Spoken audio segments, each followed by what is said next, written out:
थोड़ देर का बहुरिया बड़ी सती सावित्री बनत रहले ना। बहुत हो गए तो हर सेवा का नाटक। अब तो ढोंग का पर्दा फाश हो गए। हाँ भाभी, अभी रोवे धोवे के नाटक ना ई घर में ना चली।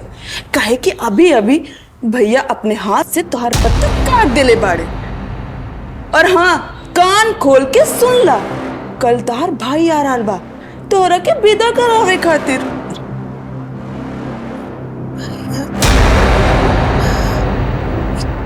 का कर रहल बाड़ू नीलू? अजय जी हमरा साथ ऐसा नहीं के कर सकत। तू झूठ बोल रहल बाड़ू ना? हाँ, झूठ तू बोल रहा अजले। अजय अपन हाथ से तार भाई के फोन कैले बा और साफ साफ कह दिले बा कि अपन बहिन के कल गाड़ी लेके आवा और लेके जाई। जैसे अभी घर से तोरा कोनो रिश्ता नहीं खे। काल का सूरज तोहरा खातिर एक घर में आखिरी बा। काल तोहार भाई आए और हमेशा हमेशा खातिर तोहरा के इंजा से लेके जाए। फिर दोबारा ही मनोज शक्ल लेके ना हमरे चौखट पे गोड़ मत धरिया। हाँ भाभी, जाए के तैयारी कर ला, अपन बोरिया बिस्तरा पैक कर ला। काहे कि कल के बाद ये घर रवा खातिर एगो सपना बन के रह जाई। और रवा जिकरा बल पे उड़त रहनी ना, उहे रवा के लात मार के घर से भगावे के फरमान सुनौले बाड़न। चला मैं चल।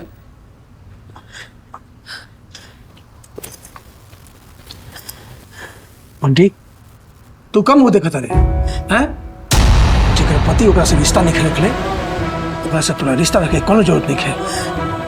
चल चल चल, ये चल चल।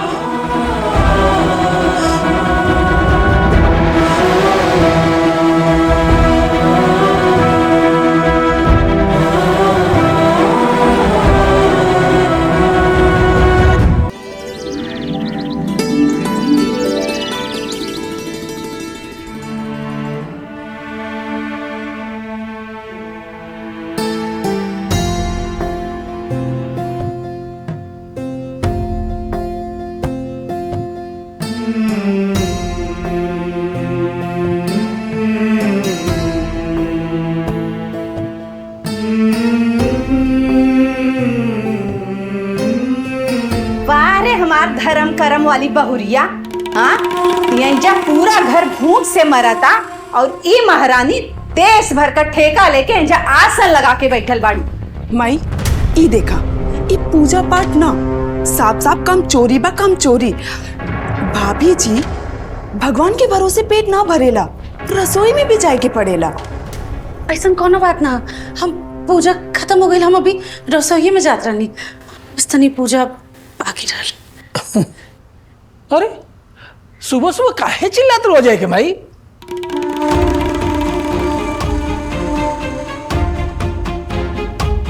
वैसे बहू, अजय के माई ठीके कहा तारी। देखा, धर्म कर्म अपना जगह, लेकिन बाकी लोग के कम से कम समय पर नाश्ता पानी तो मिले के चाहिए हैं? जी बहू, गृहस्थी नियम से चलेला, ऐसे कामचोरी से ना। बाबूजी, वो लोग का सवेरे सवेरे भाभी के पीछे पड़ गए ला? हाँ, भाभी सवेरे से उठे ले, झाड़ू पोछा करे ले, दूध जाकर मंदिर में बैठ गए तो कौन ऐसा अनर्थ आ गई? चुप, एकदम चुप कर। बड़न के बीच में तोरा के बोले के कोनो जरूरत नहीं खे। हाँ, जब देखा ये कामचोर भाभी का पक्ष लेवत रहेला। भाभी, खड़े होके खाली तमाशा देखबू कि जाके चूल्हा चौका भी संभलबू कि सब जब भूखे मर जाइए तब तहार पूजा पाठ खत्म हुई ना। अभी जाता नहीं। हे भगवान, पिछला जन्म में कौन ऐसन पाप कैले रहनी है? हाँ, एगो बेटा के जिंदगी कुलच्छनी बर्बाद कर देले और एक ये खानदान का नाक कटावे में तुलल बा। हाँ माई, सही कहा तारू।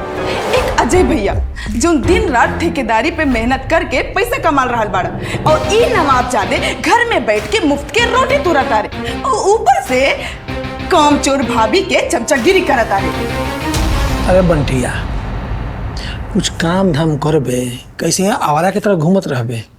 ई बेरोजगारी, कामचोरी, हैं? ऐसे कब तक चली? अरे कुछ तो अपन भाई से सीख। तनी ऐसे से गुण तो संभाल ले कि एकदम समझ ले कि हमने के पूरा परिवार की किस्मत है फूटल बात। बाबूजी, रवा लोग बात के बतंगड़ मत बनावा। हम कुछ बड़ा करे वाला जल्दी बने। दिखाइए। और भाभी के ऐसे ताना मत मारा कर तू लोग। चुप कर, एकदम चुप कर और जाके ना बाहर जाके कोनो काम धंधा खोज। हाँ, एक तो बेरोजगार बेटा, ऊपर से काम छोर बहू। हे भगवान, हमके उठा ला यहाँ से।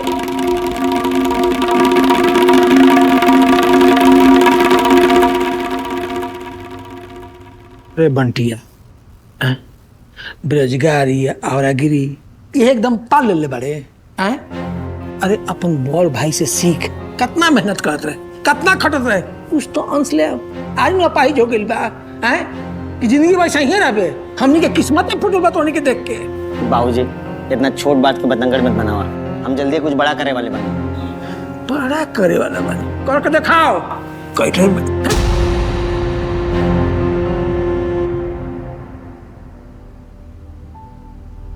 जब अजय भैया ठीक रहले तो फैमिली में एकदम हंसत बोलत सब रहले। जब से उनकी तबीयत खराब भइल बा, ये सब भूत बन गइल बाड़े।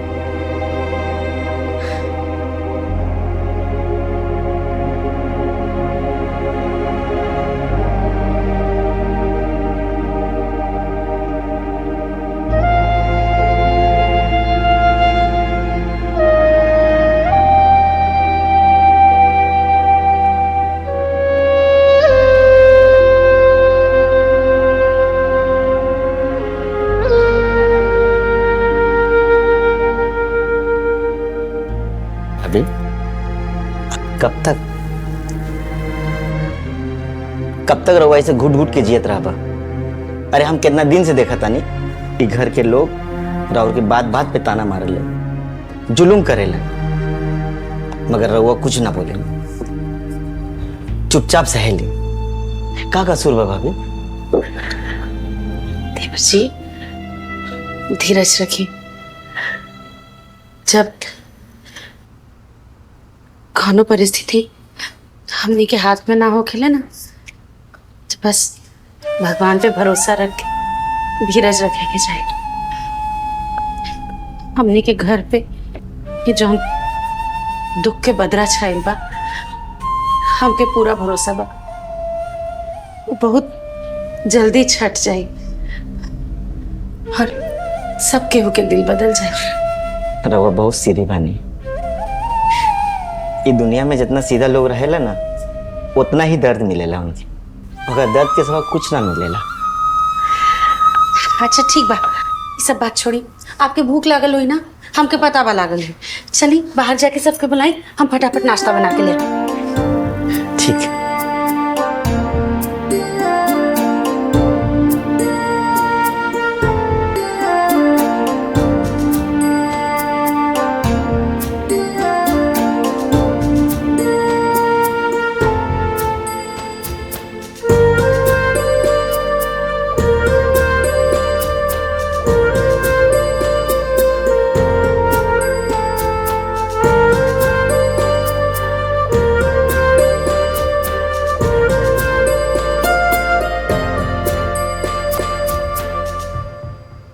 अरे बंटी, जब से अजय के पालिश मार ले बा, तब से अपन ठेकेदारी के काम धाम छोड़ के कुछ ज्यादा ही अपन प्यारी दुलारी भौजी के पीछे घूमत पड़े। हाँ, जब देखा दिन रात भाभी भाभी, ओकरा आगे पीछे घूमला से फुर्सत मिल जाए ना तो कुछ काम धंधा कर ले।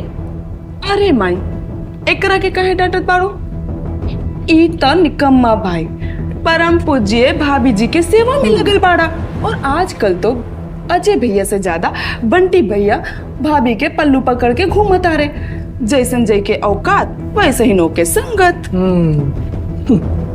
नीलू ठीक है कहती, सही में अजय के किस्मत खराब बा। अरे ओकर अकल में तब गुस्सा बनल बा, तबे न लक्ष्मी मेहरारू के पीछे पीछे घूमेला। छोड़ा ये सब लोग, खाना खा। ये देखा, दाल है कि पोखरा का गंदा पानी, न हमें कोनो स्वाद बा न कोनो सुगंध बा। हाँ, ऐसे अपने जैसे मनहूसियत जैसे खाना बना के हमेशा रख देवेली, ओकर तो मती मारल गए, साथे साथे हमनी के जीभ का स्वाद भी बिगाड़े में तुलल बा। माई तू दाल खातिर हो बतारू? ई देखा सब्जी आलू कच्चा बा, एमे कोनो स्वादे नहीं के। ऐसा लागता कि नून और मसाला के घरी ना भाभी के धक्का लाग गई हुई। जब दिन रात रोवे से फुर्सत मिली तब ना खाना अच्छा बनी। और माई ऐसा खाना खैले से तो हमारी फिक्रे खराब हो जाई। भात बनेले बिया, लागता कि ईटा पत्थर में डाल देले बिया, चुनहु के ओकरा टाइम नहीं है। अरे एकदम का कहीं, अरे खाना तो कम से कम ढंग से बनावे के चाहिए। हैं? अगर ये सब ऐसा खाना खाई आदमी तो इंसान बीमारे न पड़ जाए।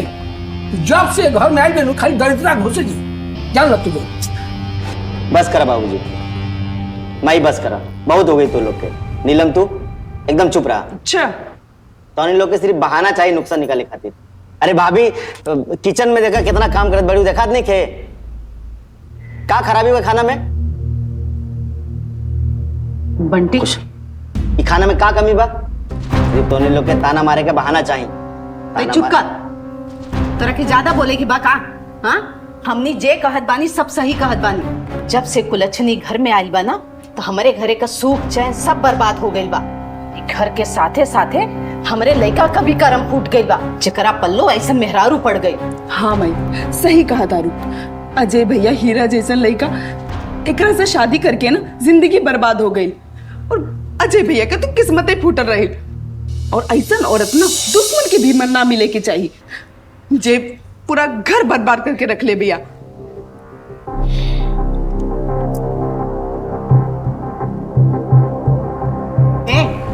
ये खाना लेके कहाँ जात बड़े? तो राहुल लोग की इतना बात सुन के ना हमार पेट भर गई। हम जाके अकेले में खाना खा ले। देखा देखा देखा देखा देखा, इहो मौगा गइल बा। एहो तो अजैया का हालत बा, इहो वही रास्ता पर चल देले बा, समझ लो। खाई अब खाई का कटहर, अलुआ काचे बा, अब भात में मार पथरे बा, हाय गहर गंगे बा। हट ना के चल। ये जहां तो धोए के कुछ नहीं के, रुमालो भी के नहीं पूछे के।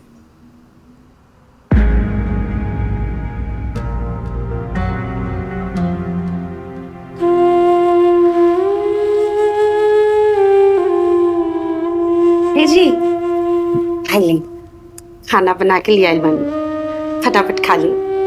हमके भूख नहीं है। अरे देखिए, हमसे हिम्मत ना हारल जाला। अरे आपके पसंद के गोभी आलू के तरकारी और गर्मा गर्म रोटी बनौले बानी,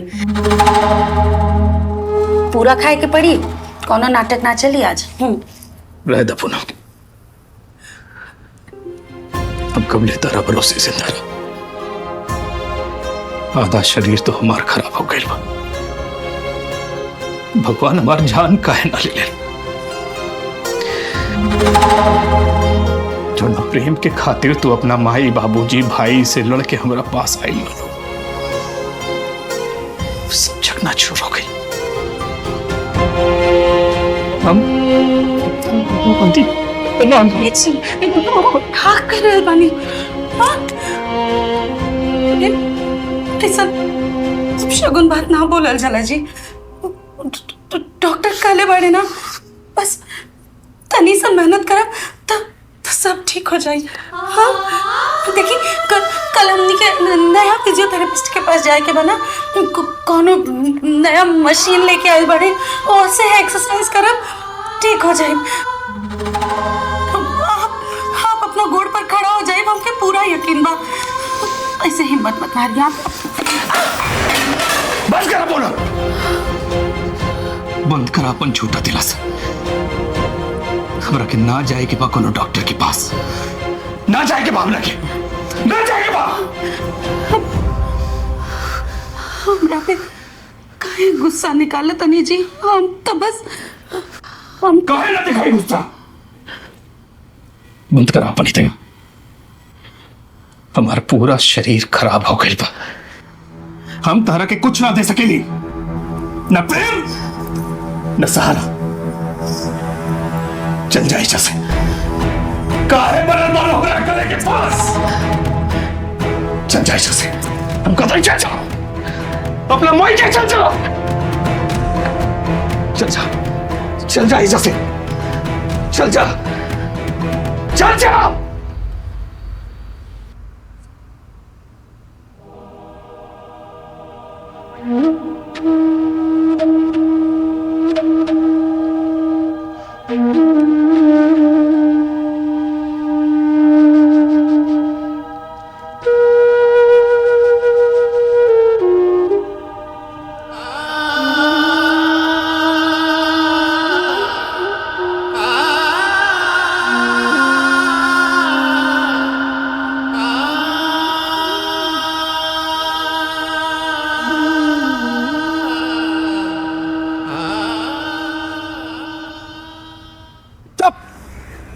ऐसा निकम्मा लेकर तो हम केहू के घर में देखला ही ना रही।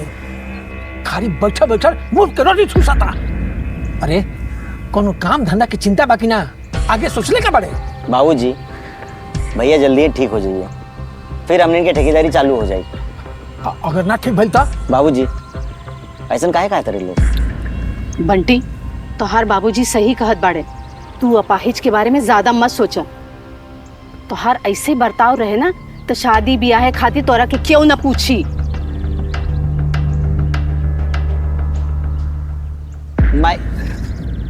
मुझे अरे बंटिया के डाटा जोड़ा वो मुझे कुछ सुन के आयल बानी।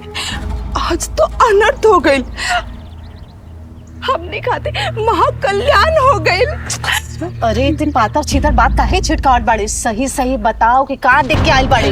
अरे माई आज तो अजय भैया कमाल कर देले बाड़े, भाभी के मुंह पे एकदम धुकार देले बाड़े। हाँ? बेचारी खाना खियावे जात रही थरिया फेंक के मार देले, पूरा खाना छितरा गई और कह देले कि हम तोरा संगे कोनो हॉस्पिटल या डॉक्टर के पास ना जाई, और सीधे साफ साफ मुंह पे कह देले ई घर छोड़ के तू अपन नैया काहे लेके चल जा।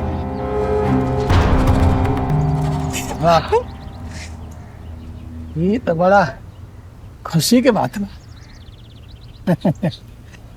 का सही में अजय ओकरा के घर से निकाले कल सर? हाँ बाबूजी हम अपने कान से सुन ली। हाँ अब आयल ना ऊंट पहाड़ के नीचे, हम जानत रहनी कि अजय ओकर कितना पछ ले लेवे, बाकी जब से वो अपाहिज भइल बा ना ओकर दिमाग में ठिकाने आ गइल बा। अब हम देखब इतना बेइज्जती के बाद वो कनमुही ई घर में कैसे टिकल रहे और कब तक।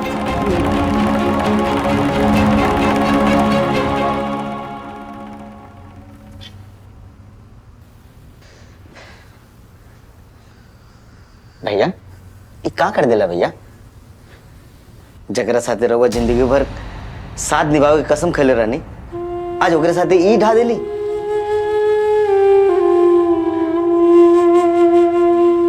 अरे जकरा साथे 7 जन्म साथ निभावे के कसम खैले रहे ओकरा साथे ये अत्याचार।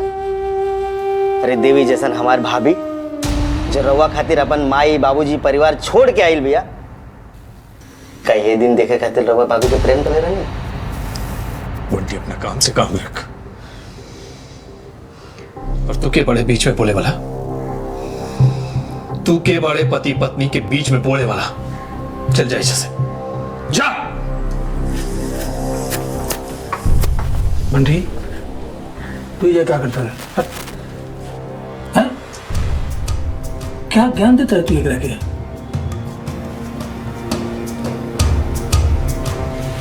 अजय बेटा नीलू जी कहा तरीका उस सच बा? क्या तू सही में वो कलंकनी के घर से निकाले के बोल दिले बड़ा?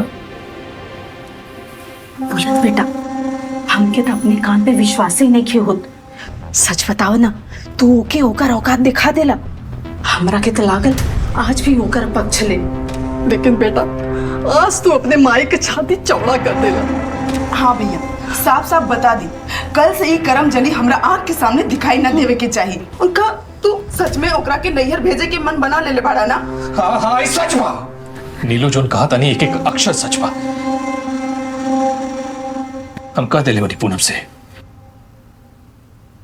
कि हमनी के रिश्ता खत्म हो गइल बा। तो भैया नेक काम में देरी कौन बात के, जोन कल करे के चाहे वो आज हो जाए। भैया तू भाभी के नैहर फोन करके उनके भाई से कह दा कि वो आके अपने बहन के ले जाए। हाँ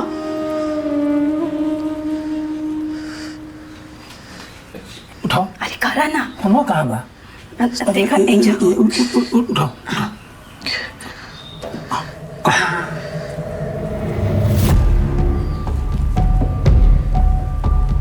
हेलो साहिल, साली साहब, अजय बोनाथानी,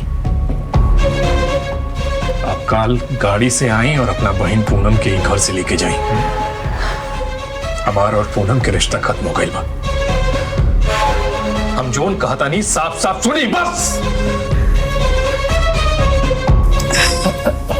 मिल गई छुटकारा बेटा, तू हमने का मन में एकदम गदगद कर देला। अब जाके घर पवित्र हो जाए।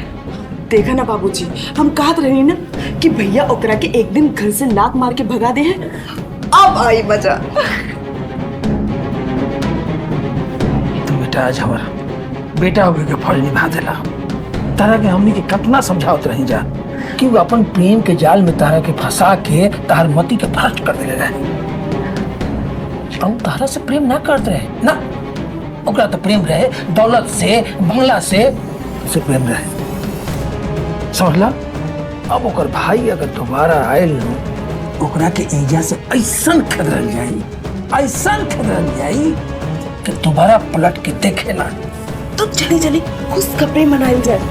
ना ना दुख खबरें भौजी के, अरे ना ना पूनम देवी के, चली चली।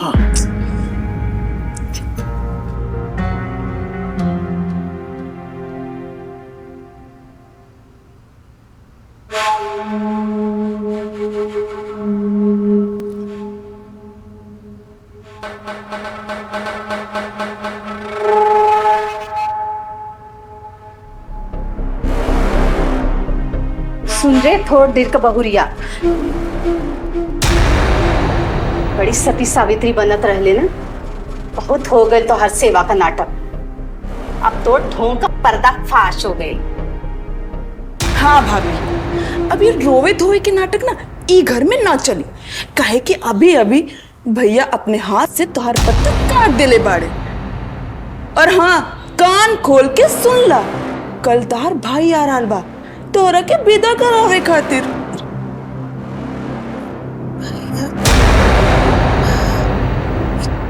का कर रहल बाड़ू नीलू? अजय जी हमरा साथे ऐसा नहीं के कर सकत। तू झूठ बोल रहल बाड़ू ना? हाँ झूठ तू बोल रहा अजले। अजय अपन हाथ से तार भाई के फोन कैले बा और साफ साफ कह दिले बा कि अपन बहिन के कलगाड़ी लेके आवा और लेके जाई जैसे। अभी घर से तोरा कोनो रिश्ता नहीं खे। काल का सूरज तोहरा खातिर ई घर में आखिरी बा। काल तोहार भाई आए और हमेशा हमेशा खातिर तोहरा के इंजा से लेके जाए। फिर दोबारा ही मनोज शक्ल लेके ना हमरे चौखट पे गोड़ मत धरिया। हाँ भाभी, जाए के तैयारी कर ला, अपन बोरिया बिस्तरा पैक कर ला, काहे कि कल के बाद ये घर रवा खातिर एगो सपना बन के रह जाई। और रवा जिकरा बल पे उड़त रहनी ना, उहे रवा के लात मार के घर से भगावे के फरमान सुनौले बाड़न। चला मैं चल।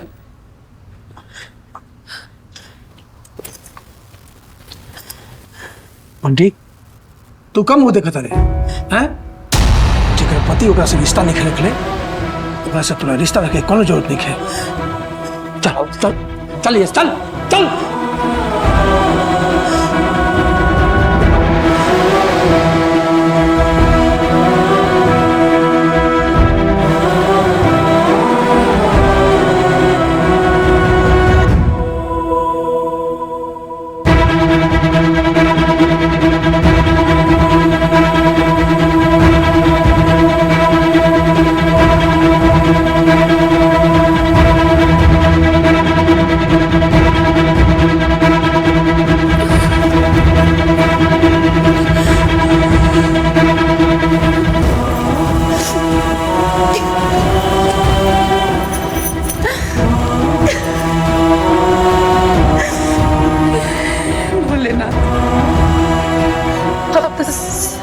करे वाला बन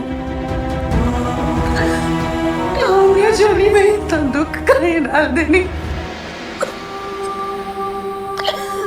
कोना जन्म के कोना कर्म के ऐसन पापा हमार बताई।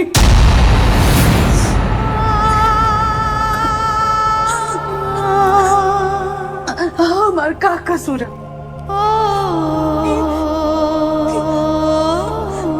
सुख दुख में अपन सुहाग के साथ देवे के कसम कहनी है।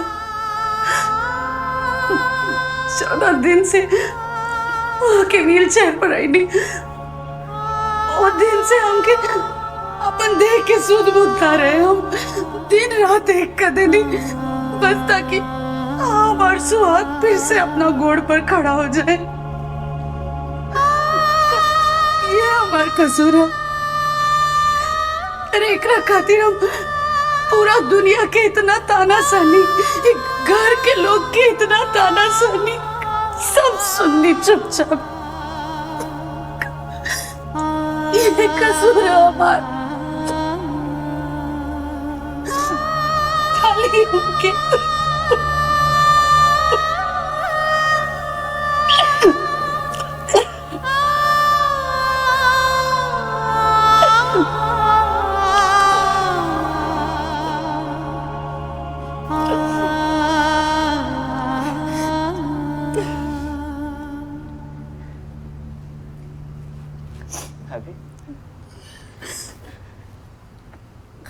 पत्र जाने सुनिए रहुआ ना भोले बाबा पे भरोसा रखिए। वो अपने भक्तन के परीक्षा लेवे ले मगर को नुकसान ना पहुंचा दिए। सब ठीक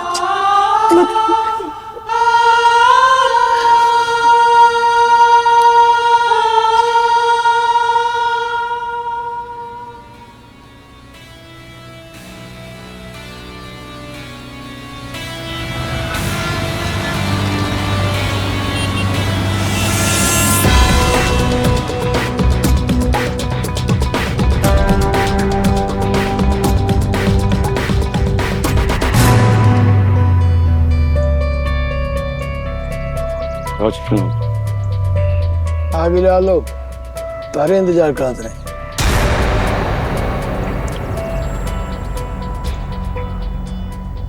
निकले आलो जंतु आ गई। देख लेला अपने बहनी का करतूत। ई घर के नरक बना के रख दे ले बा। जब से एकर मनहूस कदम ई घर में पड़ल बा ना, ई घर बर्बाद हो गइल बा।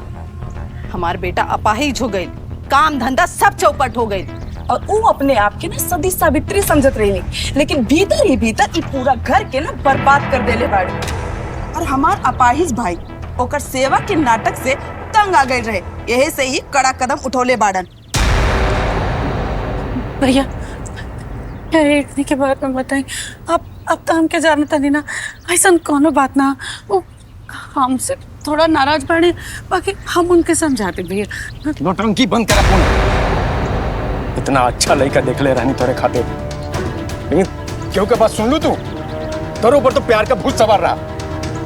यही घर में शादी करे करा तोहरा के, और हमनी के इज्जत पूरे समाज में नीलाम कर डालू तू। वही दिन से एकदम वही दिन से तोहार और हमनी का रिश्ता खत्म हो गई बा। देख लेना लोग, ये लड़की से हमनी के खुद परेशान बनी जा। पूनम तो अपने जिंदगी का फैसला खुद कर ले बानू। यह वजह से जौन भी हालत बा ना, ओकर जिम्मेदार तू खुद बाड़ू। तोहरा का लागे तोहरा के विदा खराबे एग्जाम आइल बानी ना। हम खाली ही देख आइल बानी कि जौन लड़की अपने परिवार के खानदान के इज्जत पूरे समाज में उछाल देले बा, ओकर सजा मिलत बा कि ना। कहता नहीं भैया, हम आपके चोट पाई नहीं। बस महीना नहीं, और अब हमार कोनो रिश्ता नहीं के। अब तुम मरा जिया हमरा से कोनो मतलब नहीं के। ये तो हार सजा बा, होगा तू खुद भुगता। भैया भैया हमारी बात सुनी भैया। अभी हम क्यों नैहर के लोग की जरूरत है, हम बहुत परेशान बानी भी। पूनम ये फैसला बाबूजी के भी बा। अब हमनी से तोहार कोनो रिश्ता नहीं के। भैया ऐसे मत बोली भैया। भैया कम से कम आप बाबूजी के समझाई भैया। क्या करत नहीं?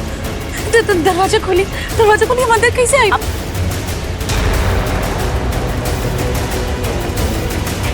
तोरा के यहाँ आवे की कोनो जरूरत नहीं के। तोर भाई ने तोर औकात दिखा देले। चल निकल जा यहाँ से। दरवाजा खोली, ऐसे मत करिए अम्मा जी। हम कहाँ जाए? ये हमार घर है, दरवाजा खोल दी ना। जहाँ जाइबा तई वहीं जा। ये दरवाजा अपना खुले। भाऊजी भाऊजी चल यहाँ से। अरे भाई भाऊजी कहाँ थे यहाँ सड़क पे? भाऊजी भाई ऐसा मत करो। आपने चुप तू ज्यादा मत बोला, एकर जो जगह रहे ना वो मिल गए। जाए जैसे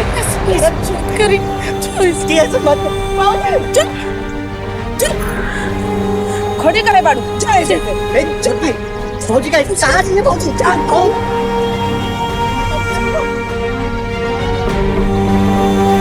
अंदर चलिए।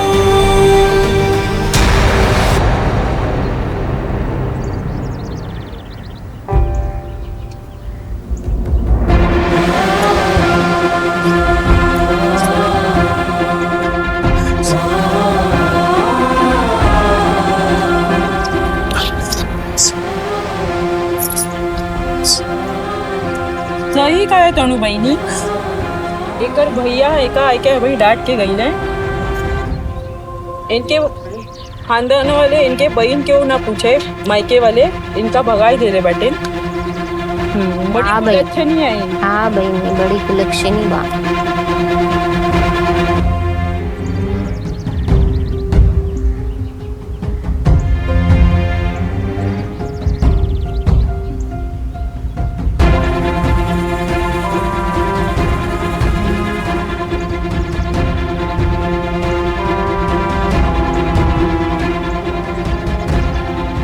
हाँ सही कही बहनी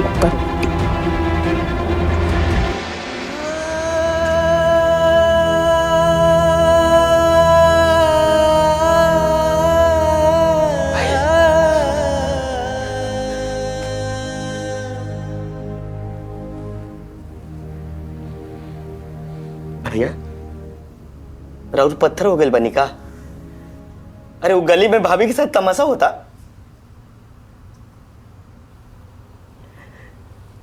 हंसत हैं लोग माई बाबूजी बहन इधर सब कसाई हो गई बने लेकिन रउआ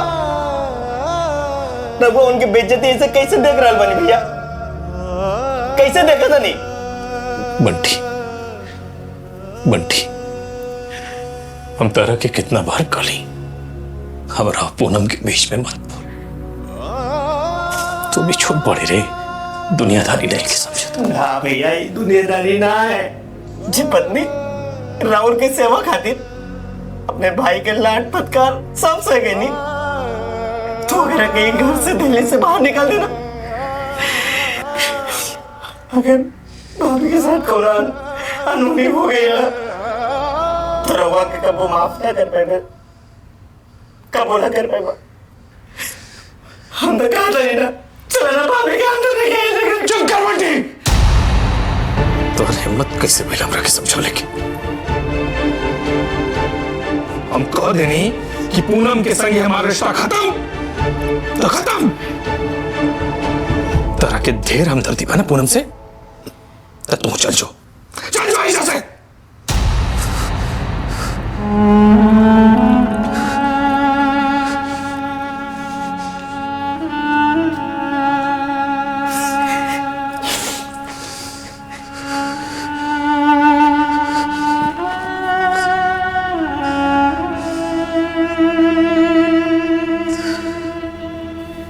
पूनम हमरा के माफ कर दा पूनम। हमरा पास कौन रास्ता न रहे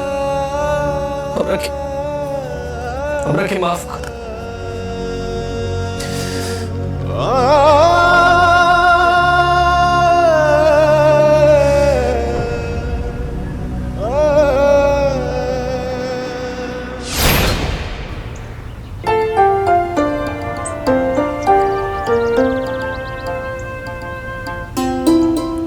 बंटी बंटी हेलमेट लेके आइया।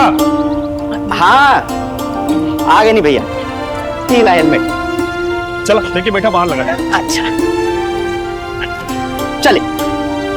अरे एक मिनट टिफिन अरे टिफिन भुला गई नहीं कहाँ कैसन धुन चढ़ल बा कि खाए पिए के भी ख्याल नहीं के। अच्छा सुना दोपहर में कोनो होटल में बैठ के मत खाइया ई खाना साथ में दोनों भाई बैठ के खाइया। अरे भाभी खुशबू से तो ऐसा लगा कि हमारे मन पसंद के पनीर और पूरी बनने वाली है। अब दोपहर तक इंतजार ना करब भाई यही खा के चली का। हाँ भाभी ये सुना हाँ। खाना पे कम काम पे ज्यादा ध्यान दे। अच्छा पूनम माँ टेंडर निकले वाले को प्रार्थना करिए। हम भोले बाबा से प्रार्थना करें आप ही के टेंडर मिली। Thank you. ध्यान से जाए। ठीक है भाभी हेलमेट लगा लिया। हाँ अच्छा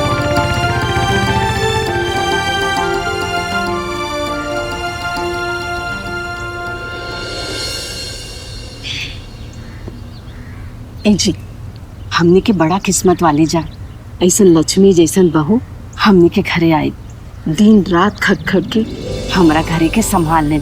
अरे हमरे बेटा का तो तकदीर संवार देलस। अरे माई, खाली भैया की किस्मत ना, पता बा भाभी भैया से रोज खाली हमरा खातिर नया नया साड़ी और गहना लावे के। ऐसन भाभी तो किस्मत वाले के मिलेली। सचमुच भाभी ई घर में ना मान बढ़ा देले।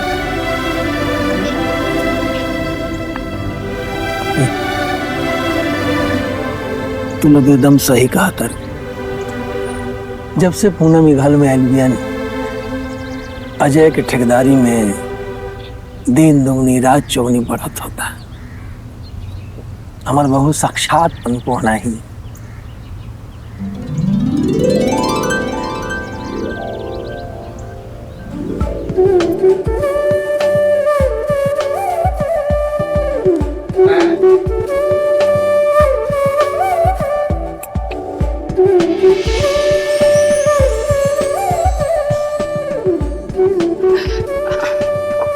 अरे दुल्ही, तू का करत बाड़ू? एक गोर गोर हाथ बर्तन माजे खाते थोड़ी ना छोड़े करा के। अरे वैसे भी तू सवेरे उठ के पूरा परिवार खातिर खाना बनावे ले। अरे बर्तन तू मजबू तो हमने कहा जब बैठे खातिर बानी। ठीक ओमे का भइल माजी, 2-4 गो तो बर्तन बा, अभी माज के रख दे। अरे ना भाभी, बिल्कुल ना। आज से तू सवेरे के बर्तन हम माज, रवा बस ठेकेदार के बंदी बन के रही। और रवा के हाथ में सर्फ साबुन अच्छा ना लागेला। रवा जाई और जाके आराम करी, ना तो भैया देख रहे हैं ना तो हमने की डांटे लगी है। जाई। ए दुल्ही, दिलू सही कर दिया, जाके तू आराम कर ला। और ये छोट मोट खातिर बहू के ना घसीटल जाला। तो हर सुख और आग हमने का असली कमाई बा। जा। सच कहता नहीं, अगर आप लोग हमरा के इतना प्यार देवे लागत ना तो हम सही में बिगड़ जाए। हम सच में बहुत भाग्यशाली बनी जे हमके इतना मानने वाली ननद और इतना प्यार देवे वाली सास मिलती। जा तुम चाहिए।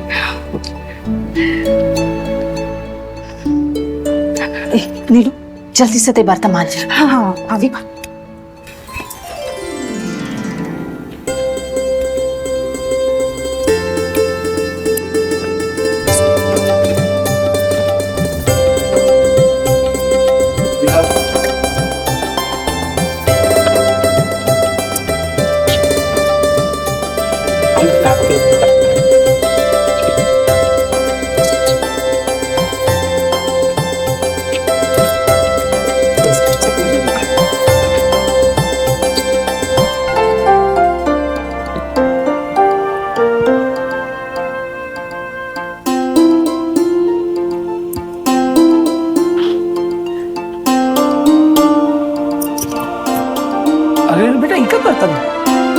हाथ में झाड़ू सुबह निकल छोड़ तो हटा।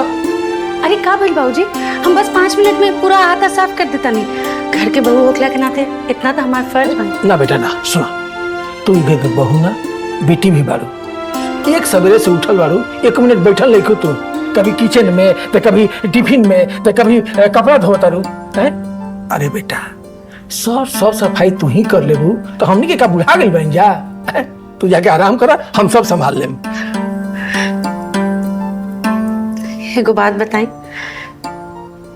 हमके अपना ससुराल में इतना मान सम्मान, इतना स्नेह मिला था ना कि जब से हम ये घर में आए बानी एक बेर भी हमके अपना नैहर के याद ना आए। आप भी हमारे ससुर जी ना हमारे बाबूजी ही बानी, सच में। ना बेटा, तहार हंसता खिलता चेहरा ही घर के रौनक बा। साफ सफाई छोड़ा, तू जा चाय पी के आराम करा, हम सब कर ले। छोड़ बाबूजी, अब कम से कम इतने हमके साफ कर दिए ना ना, अगर आप झाड़ू लगाई तो हमके नरक मिली। अब आप इतने हमके साफ कर दिए, ओकरा बाद हम सच में बैठ के चाय पियो। सच कहता नहीं, बैठिए बैठिए आराम से बैठिए, खाली इतने से बात। ओहो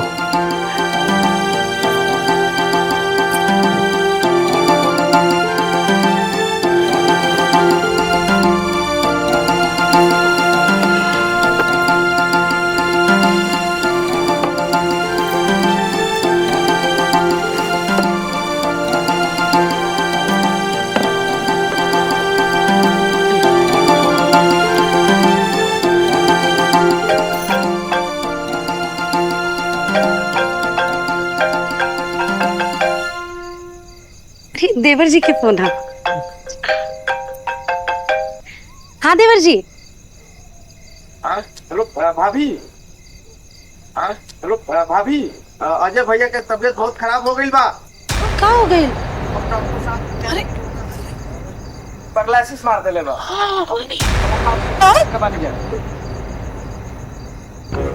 पैरालिसिस?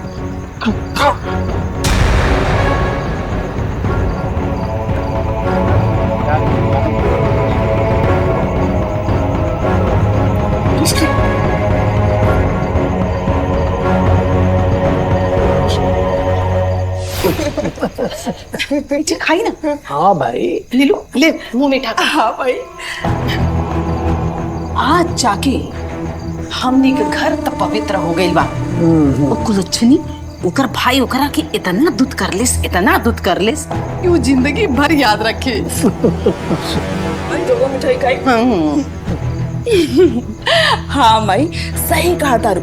अब आई असली मजा। जाना तारू माई, ई घात और भैया के रुपया पैसा पे हमने के हक होके, और यही से चलते ना हम अपने निकम्मा पति के पास नहीं के जाल चाहता नहीं। तो माई जाना तारू, तू करम जली गलमू ही पता नहीं कहाँ कुआं ताल में जाके अपन जान दे दे हो की।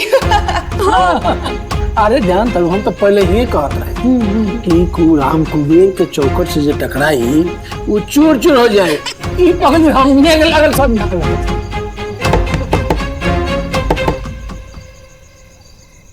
अरे बाप रे बाप, इतना रात के क्यों मार तोड़े में लागल बा? इतना रात की के हुई? पता नहीं माई, लेकिन लागत है ना बहुत गुस्से में गेट खटखटा रहा बा। ए बाबूजी, रोको जाके देखी ना क्या है बा। बंटिया जाके देखता कौन सा खटखटा लाता दरवाजा उखाड़ के फेंक दी। न जाए बाबूजी, जगह घर उजाड़ के रहो लोग पार्टी करता नहीं ना, वही के भूत आइल हुई। ओकरे शकल में कौन आइले? आई देखा था चप्पल मार के हुक दे। चल चुप हो के जल्दी जा। क्या कैसा मुंह पुगावल बा? भाभी, चल चल अंदर चले गए, अंदर चले। ले हट ये सब तो हिम्मत कैसे बोले मत आया पावे की। बस बाबूजी, बहुत आप लोग की शराफत हम देख लेंगे। आप लोग के निकाले से हम अपना ही घर से निकले वाला नहीं ही। ये घर हमार है, हमरा पति के है, और यहाँ वापस आए खातिर हमके केहू के इजाजत मांगे के जरूरत नहीं के। करे कुलच्छनी ते फिर आ गए, तोर भाई तोरा के छोड़ के चल गए, पति तोरा के दुत्कार दे ले, फिर का मुंह लेके आ गल बाड़े। इहे मुंह लेके आ गई नहीं, अपन हक लेवे आइल बानी। हमार भाई हमके छोड़ के चल गई ना, तो हमरे और हमरे भाई के बीच के बात है, हमने बैठ के बात कर लेवल जाए। और जहां तक बात हमरे पति के है ना, वो हमरा से नफरत नहीं के करत, वो तो बस अपना बेबसी और लाचारी के कारण हमके खुद से दूर करे के कोशिश करता है। लेकिन ना, जबले हमार सास चलता तबले हम यहाँ अपना घर में रह के अपन पति के सेवा करब, हमके केहू ना रोक पाई। चुपचाप एहजा से चल जा, और ज्यादा बोलबू ना तो हम पुलिस के फोन करके बुला दे। हाँ बुलाओ, बुलाओ पुलिस के, अरे जल्दी बुलाओ। हमू देखा था नहीं ना, कौन पुलिस एगो ब्याहता पत्नी के अपन अपाहिज पति के सेवा करे से रोकतिया। ना बुलाओ तरू, हम बुला देता नहीं, और बुला के बता देता नहीं कि अब सब लोग मिल के कैसे एगो लाचार आदमी के इतना परेशान करता नहीं, क्यों आत्महत्या करेला मजबूर हो जाओ। यही से कहता नहीं, हमके ई कुल करे पे मजबूर मत करी लोग, हमारा रास्ता मत रोकी, हटी।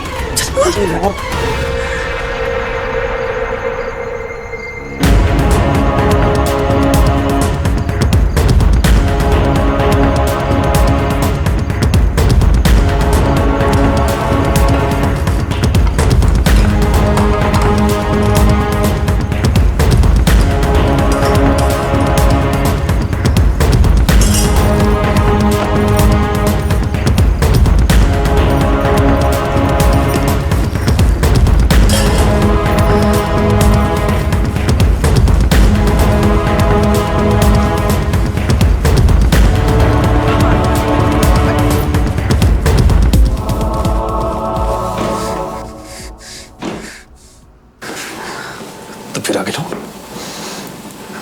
हम तारा के मना कर ले रही ना, हम तारा के घर से निकाल दे रही ना।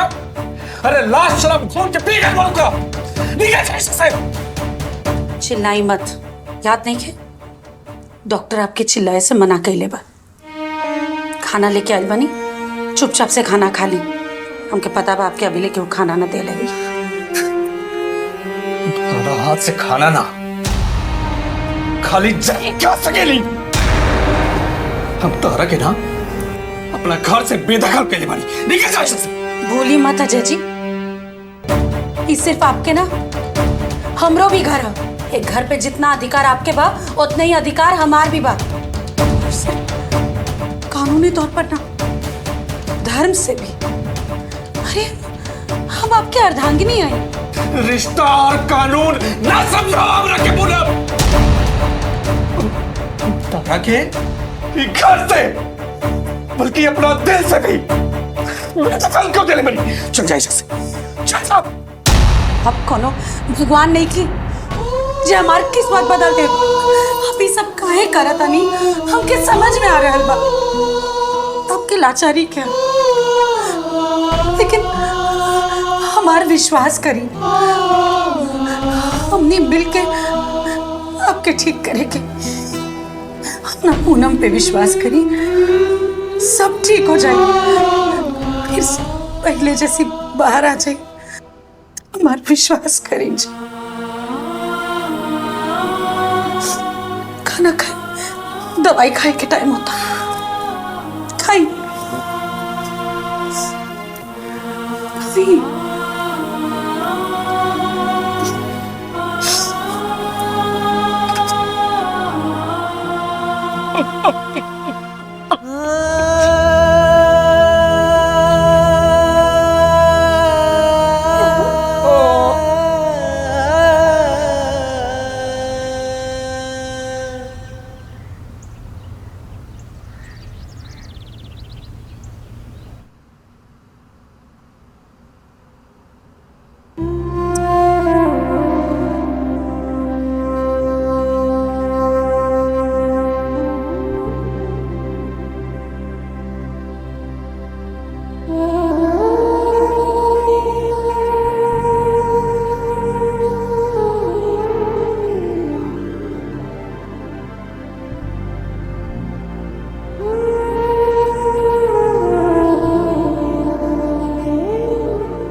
हे भोलेनाथ,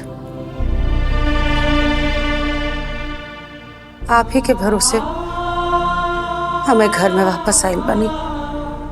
आपके सहायता के बिना हम एक कदम भी ना आगे बढ़ पाए। हमारी सहायता करी प्रभु कि हम कुल परिस्थिति से लड़के अपना पति के ठीक करा सके। जय भोलेनाथ।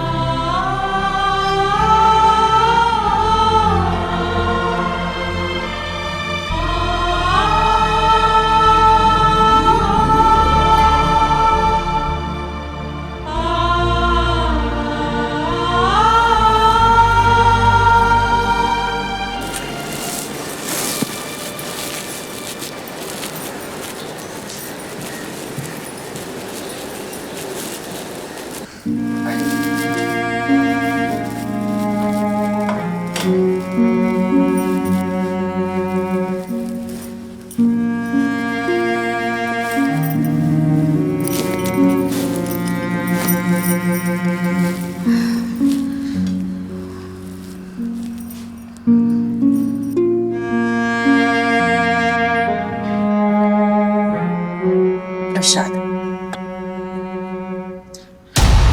का तमाशा पूनम, हम तारा से कहले रानी ना कि हमरा से दूर रह। हमरा के तहरे ही पूजा पाठ भगवान और प्रसाद की कोनो जरूरत नहीं के। कोनो तमाशा ना, हमारे महादेव जी पर बड़ी विश्वास है। प्रसाद खाई तो महादेव जी रुष्ट हो जाएंगे।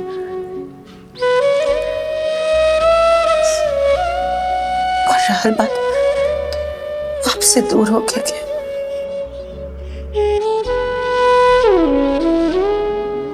आपके साया बानी। साया कबो शरीर के छोड़ के जाला। साया कभी अंधेरे में ना होला पूनम। और तू कितना जिद्दी हो गई बड़ू, कल रात के बाद भूल गई। अरे तू काहे हम जैसा अपाहिज के साथ रह के अपन जिंदगी बर्बाद करता। उनके बार बार यहाँ से भगावे के कोशिश काहे करता नहीं, क्योंकि बहुत अच्छा से समझ में आता नफरत तो आप हमसे करी नहीं के सकत।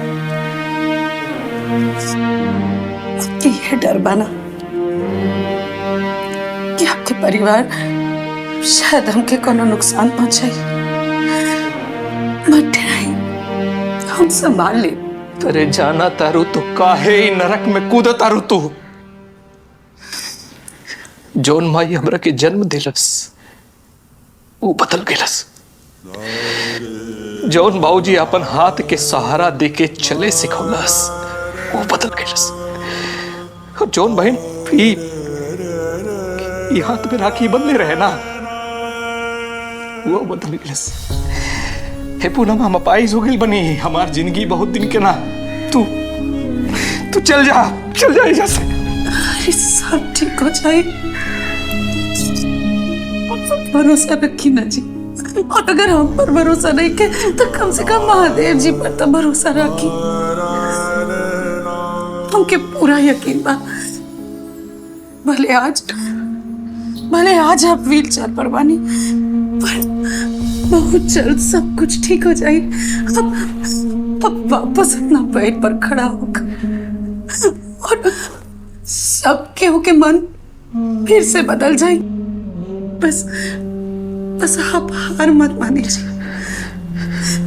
एगो पति पत्नी साथ मिलके कोनो परिस्थिति से लड़े लेना तो जीत निश्चित हो जाए। हार मत मानी।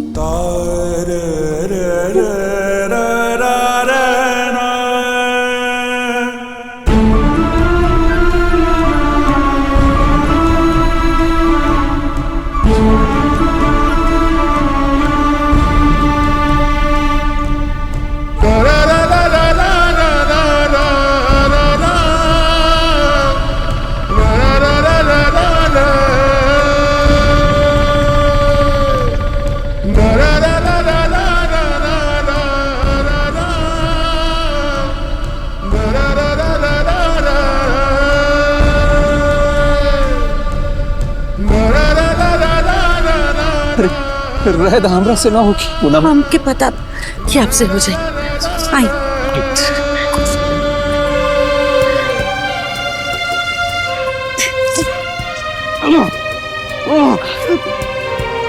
कोशिश करी ना होगी बंटी, ना होगी।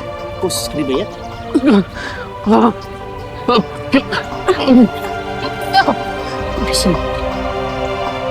नीलू देखत बड़े ये महारानी का नाटक बड़ी आए गई डॉक्टर बनई, जेकर पूरा शरीर भगवान मार देले बा ओकरा के मालिश कर के पहलवान बनावत बानी।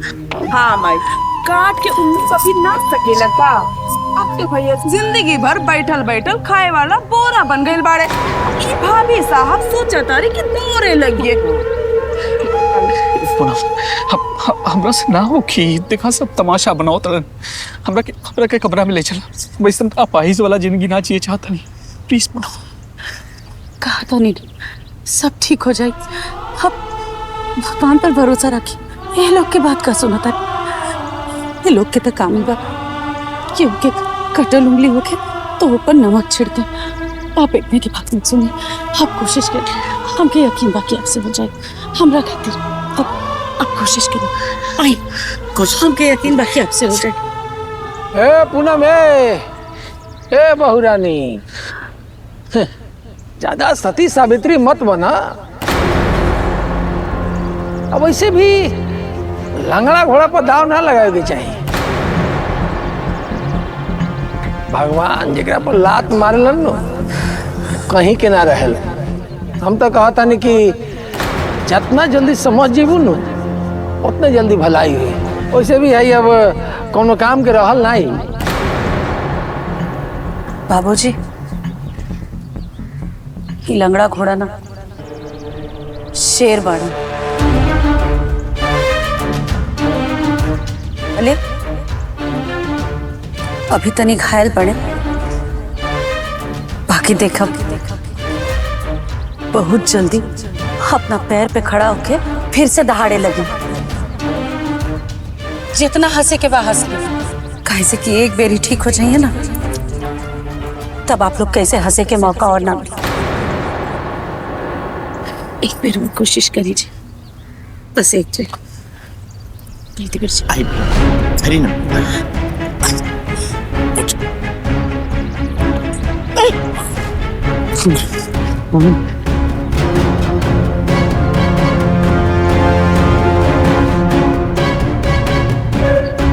एक कदम ये वाला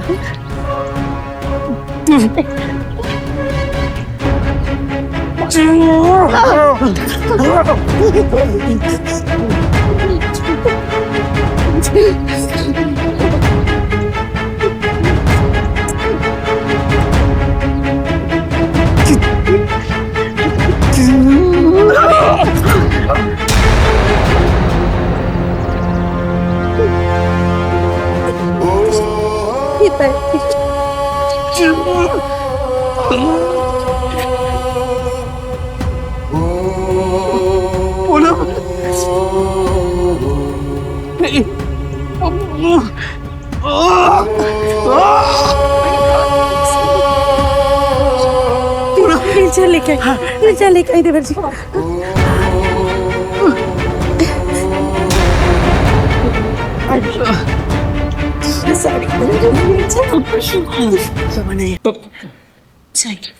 खाता नहीं ना, बस बस मंदिर तक 2 या 3 कदम हो, कोशिश तो करिए। जय भोलेनाथ, जय भोलेनाथ।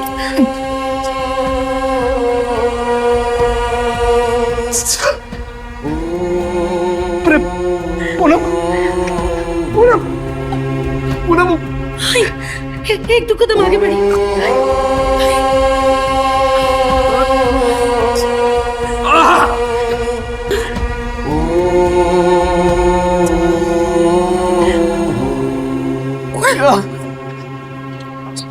अरे पूनम, तुम्हारा हाथ पैर सब ठीक हो गए पूनम।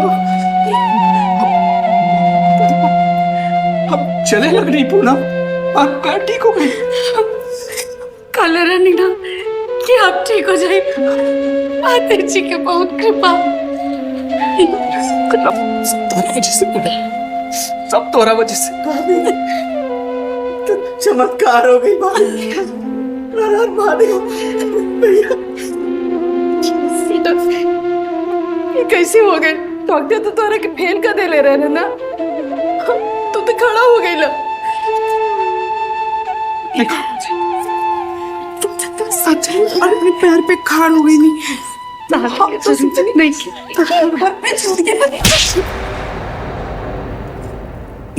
और तोड़ा के वही दिन में जाते थे, जे दिन तू पहला बार ससुराल से आए रही, आज ही नौबत ही ना।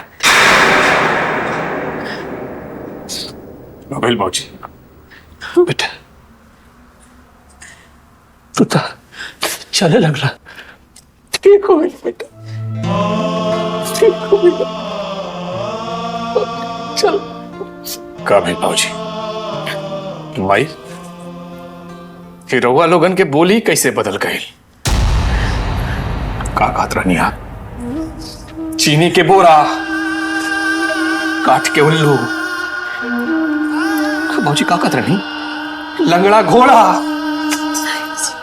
अरे हम वो अजय आई जिनके के लाचारी और बेबसी देख के रउआ लोग लात मार दे रानिया। वही जी शांत हो जाए, एक बात भूल जाए। देखिए भगवान की कृपा से अब ठीक हो गई बनी। बस भगवान के शुक्र करी, एक मत सोची। पैसा चाहिए ना? रुपया, धन, दौलत, बंगला, गाड़ी सब ले ले भाऊजी। अब जाता नहीं, अपना पत्नी पूनम के लिए फिर से मेहनत करम, मजदूरी करम, पैसा कमाओ, फिर से एगो घर बनाओ अपना पूनम करते, जेकरा में अपन खून के लाचारी के फायदा उठावे वाले लोग न रही। चला पूनम। भैया हम चलो, हम वही घर में ना रहो, ये परिवार के साथ हम चलो, रवा के साथ रहो भाभी। हाँ हाँ रे बंटी, तू तो हमारा लक्ष्मण बाड़े है, पर राम लक्ष्मण के बिना अधूरा। बेटा रुक जा बेटा, हमके माफ कर दे, हम तारे और बहू के साथ बहुत गलत कहनी, हमरा के माफ कर दे। हमारी गलती तो माफी के लायक नहीं की, हमने से बहुत बड़ा पाप हो गए, हमने की माफ कर दो, हमने की माफ कर दो। उठा नहीं रख दो।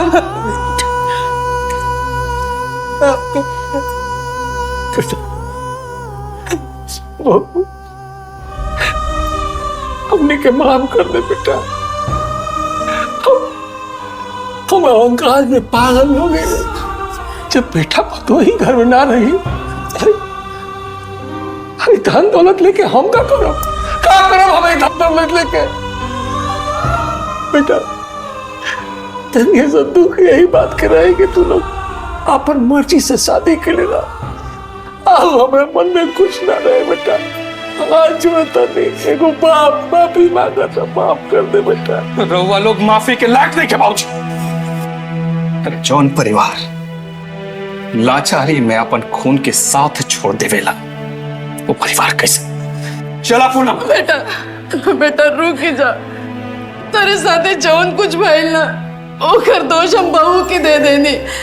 तू लोग चल जाइबा ना, तो हम अपने आप के कबो माफ न कर पाओ। बहू आपके माफ कर दो, रुक जा। भाभी घर छोड़ के ना जाए, माफ कर दे भैया, हमें माफ कर दे। अजय के बोले ना रुक, हम क्या करेंगे के लिए? बोले ना बोले ना भैया के। देखिए ना बाबूजी, माई, बहन, सचमुच के बहुत पछता रहे बारे। राहुल का दिल तो बहुत बड़ा बना, एक बार हमारा खातिर इन लोग के माफ कर दे, माफ कर दे हमें, माफ कर दे। कैसे पूनम, इतना साला के बाद? हाँ, हम कहता नहीं, कैसे कि सबके माफ कर दे ले बनी। पूनम, अगर तू माफ कर दे तो माफ कर दे। बेटा तो हमने के माफ कर देना ना, ठीक है, माफ कर देने, माफ कर देने।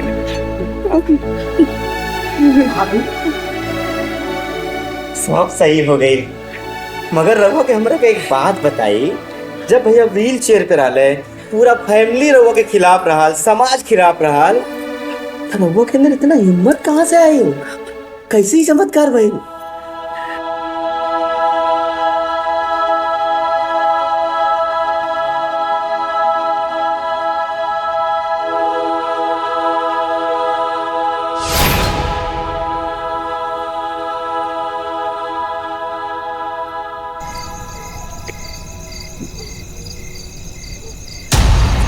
गुरुजी। अरे पूनम बेटी तू, और इस सुनसान सड़क पे ऐसे हाल में, और तेरी आंख में आंसू, का भइल बाबू, का भइल बोल?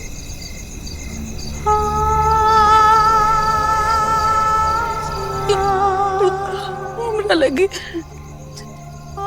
जाए खातिर कोनो जगह न रहल हमके बस ही कुल के पास आ गई नहीं। लेकिन भाई का हमार पूरा जिंदगी बर्बाद हो गई। हम बहुत लाचार हो गए बानी। हमार सुहाग व्हील चेयर पर आ गए बाड़े। हमार ससुराल वाला लोग ऐसा समय पर एकदम सही हो गए बाड़े। वो लोग हमके घर से निकाल देले। हम अपना नैहर में मदद मांगे के कोशिश कई नहीं, वहाँ भी क्यों हमारे साथ देवेला तैयार नहीं के। समझे में नहीं क्या होता, क्या करी। हमार मन करे था कि हम मर जाए। चुप, एकदम चुप। तू कोनो आम लड़की नहीं को, तू हमारे सिर से बारू जेके हम जिए के आन बान शान अपनी रक्षा के पढ़ाई शिक्षा दिले हैं। और ई बतावा जेकर नाम पूनम होके वो अमस्या के अनरिया से डेरा जाई का ना ना? हम आखिर कर भी का सकता नहीं गुरुजी। हमें को अकेले और बेबस नारी है और पूरा परिवार एकदम हमरा पीछे लागल बा। हम अकेले ओकनी से कैसे जीता? ये तो तोहार भूल बा। औरत कमजोर ना होले, शास्त्र में लिखल बा औरत शक्ति स्वरूप है। अरे वो जब तक शांत बिया तो लक्ष्मी बा, अन्नपूर्णा बा। लेकिन जब बात सुहाग पर, सम्मान पर आ जाला ना तो उहे औरत दुर्गा और काली के रूप लेवेले। सती सावित्री के नाम सुन ले बड़ू ना? वो अपने सतीत्व और सिंदूर के ताकत पर यमराज से अपने पति के प्राण खींच के ले आए। और तुहार पति कोनो अपाहिज नहीं खे। ओकरे मतलबी घर वाला लोग अंदर ही अंदर खोखला कर रहा बा। ओके तहार कमजोर आंसू के ना, तहरे फौलादी हिम्मत के जरूरत बा। जमाना और मतलबी परिवार के बता था कि जब एगो औरत अपने सुहाग खातिर जीत पे आवेले तो काल के भी पीछे हटे के पड़ेला। जल्लू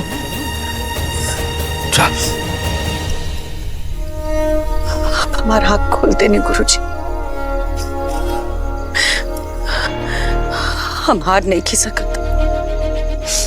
ठीक कहा तनिया।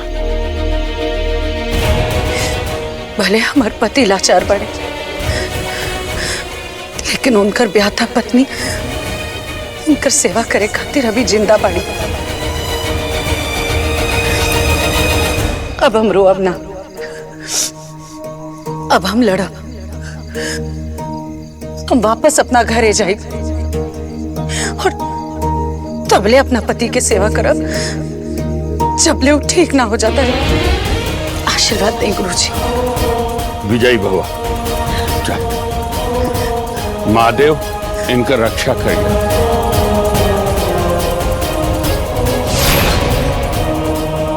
वाह, यही से कहल जाला कि गुरु जी के पाँव भगवान से पहले छुअल जाला। वाह गुरु जी, धन्य हो।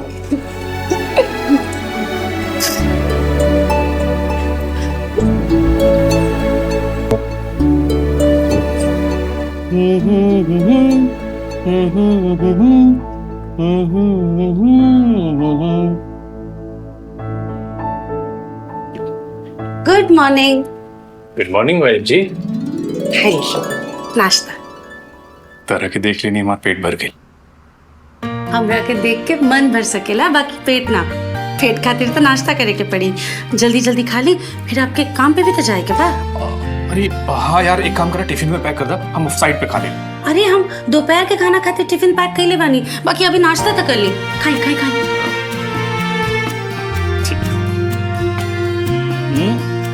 अरे ना, अभी हम भोले बाबा के पूजा ना कैले ही। पूजा कैला के बाद ही अन्न खाई। आप खाई ना। अच्छा, तू भोले बाबा के बहुत बड़ा भक्त बाड़ू ना? वही तो हम के आपसे मिलवले पड़े। अच्छा ठीक बा भाई, जय भोलेनाथ। बैठ के खाएं। ना हो गई, पकड़ा खा ले ना भाई।